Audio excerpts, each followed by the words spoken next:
चार चौकीदार। एक राजा था। उसके राज्य में कभी भी उपद्रव नहीं होते थे। प्रजा बहुत सुखी थी। उसके राज्य से सटा एक दूसरा राजा था।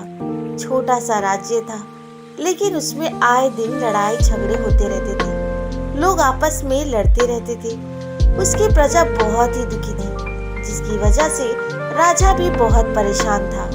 एक दिन वह राजा दूसरे राजा के पास आकर बोला, मेरा छोटा सा राज्य है, पर उसमें आए दिन उत्पात होते रहते हैं। आपका राज्य इतना बड़ा है, फिर भी यहाँ पूर्ण शांति है। इसका कारण क्या है?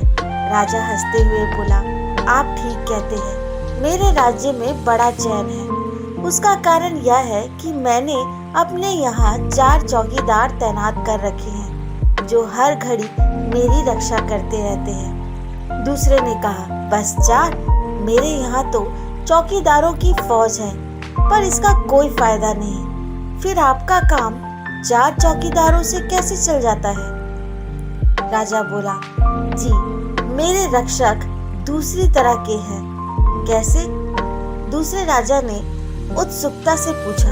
राजा ने उत्तर दिया, पहला रक्षक सत्य, वह मुझे असत्य नहीं बोलने देता। और दूसरा? राजा बोला, दूसरा है प्रेम, वह मुझे घृणा करने से बचाता है। तीसरा?